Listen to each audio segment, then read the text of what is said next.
want to say good day to you this day of your time. How are you all? All right. Thank you. I have a question for all of you. Do you have a soul? Yes. No. What does he mean by that? Of course we have souls. No. You don't have a soul. You are a soul. So, this perspective can change a lot of things in the way that you experience physical reality because you're creating it. It's a projection of your consciousness. And here, fundamentally, is how you do this. Now imagine, if you will, that you are a soul, an orb of light. So picture this in your mind.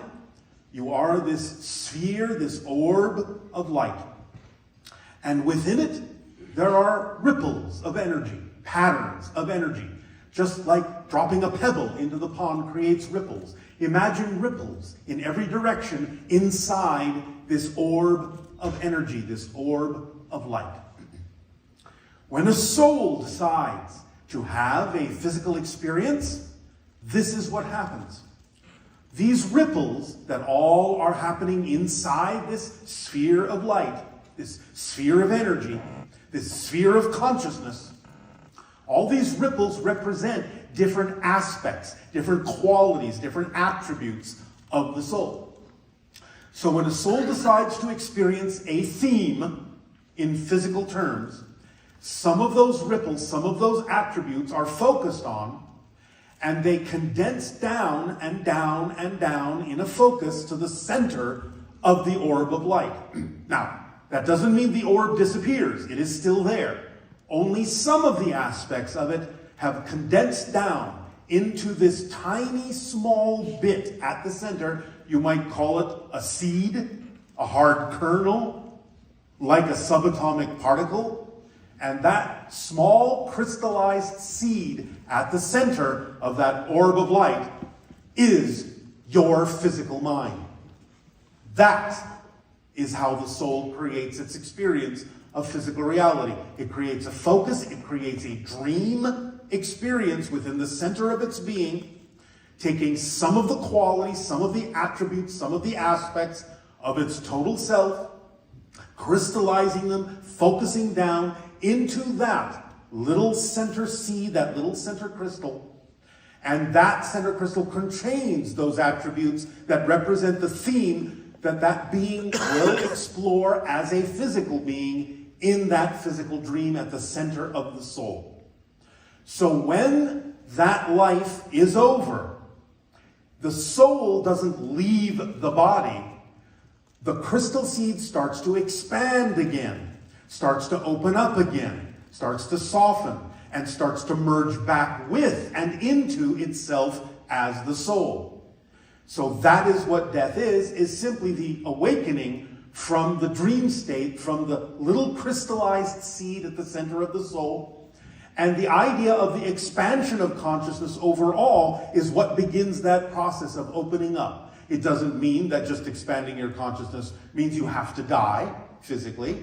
But the idea is that you open up and you are a little bit like a small open sphere inside the bigger sphere. Not so concentrated, not so crystallized, not so hard, not so focused, so that you have the ability to tap into the vibration of the soul more readily, more easily. And this becomes the relationship between your physical mind and your higher mind, which is the soul, which is that portion of you that is still the sphere of light, the sphere of consciousness, the sphere of energy. That is the higher mind according to the physical kernel at the center, the physical seed. So by allowing yourself to expand a little bit, it's easier for you to, by raising your vibration, expanding that seed in the center, tap into the communication, the ripples, the information that is always coming to you from the rest of your being, the rest of you as a soul, as a sphere of consciousness, a sphere of light. By opening up a little bit, you then contain the ability within that seed, within the center of that seed, to harbor some of the vibrational frequencies of information that come to you, the messages that come to you from your soul, from the higher mind. So the idea then is that comes in an energy language, as we have said. And that energy language, that energy message from your soul self to the little seed that is more expanded, is translated by that little seed in the center, that little physical mind being in the center, as the sensation called passion, curiosity, love, creativity. And that is when you receive the message from the soul self, that whatever contains that passion, whatever contains that excitement, that curiosity, that attraction, that is who you really are. That is your core frequency. That is your core theme. That is your core creativity. It is the next step on your path. And that's why it's so important to act on that passion. Because action, as the little seed, is the language of the physical reality dream. Not words, not thoughts, but actions, physical actions.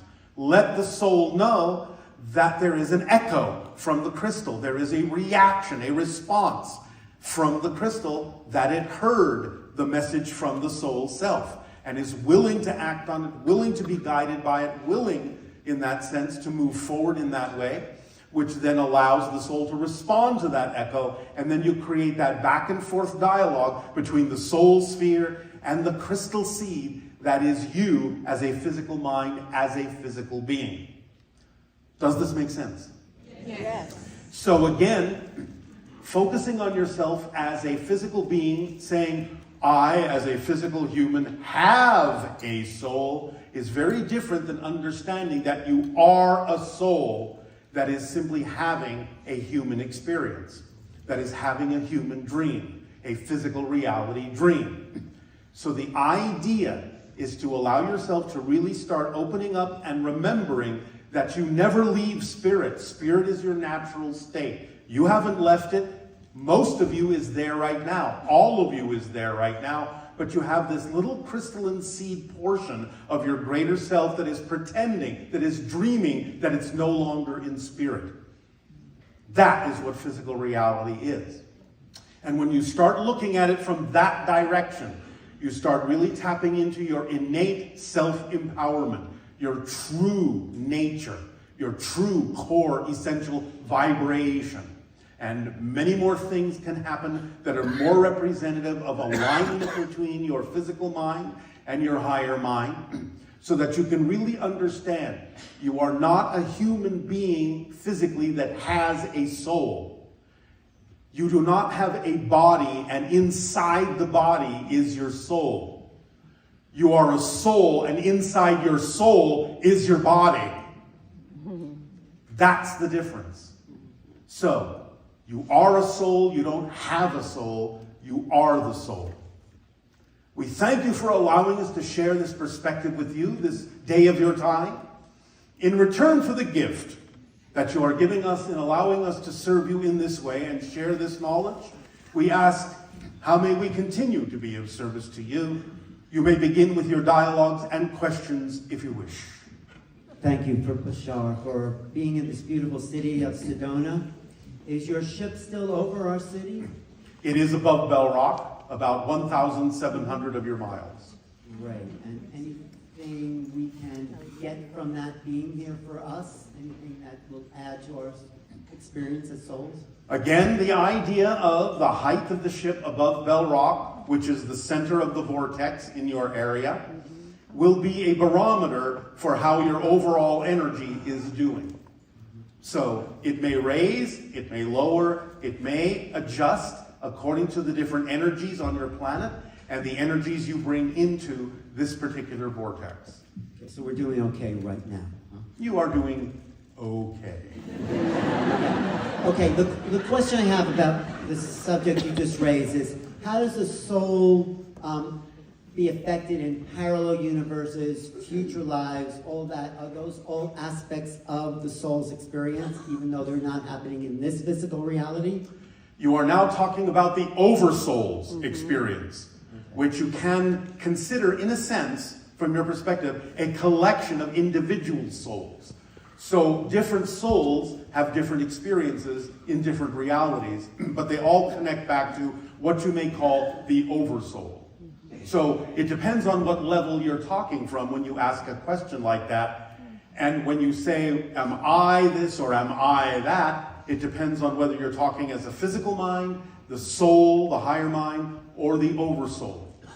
So a soul that we are, essentially, is experiencing only this reality, are you saying that? Or are we experiencing... Yes, each reality has its own soul. Oh, okay.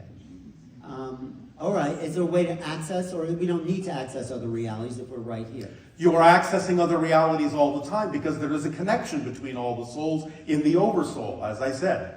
And therefore, by raising your frequency, you make yourself more receptive to higher frequency and other dimensional energies and information. So yes, you're downloading all the time. You may not know it. Sometimes you may have an inspiration. You may have an idea. You don't know exactly where that came from. It may be coming from a parallel reality. It may be coming from the blueprint you laid out for this physical life experience, this dream. It may be coming from source. It may be coming from your higher mind. It may be coming from your spirit guides. You are connected to a number of different things. It's a dynamic, active exchange of information and experience going on all the time. You are tapping into parallel realities constantly to create what appears to be a single timeline, but it's not. Thank you. Do you have an update on when first contact might be taking place? No. You did say 2027 and 2027. I said that at the end of 26 and the beginning of 27, there may be an event Yes. that will start to turn things around in that direction. I am not telling you why that event will happen. So that event is still on schedule. At the moment, it is more than 90% probable.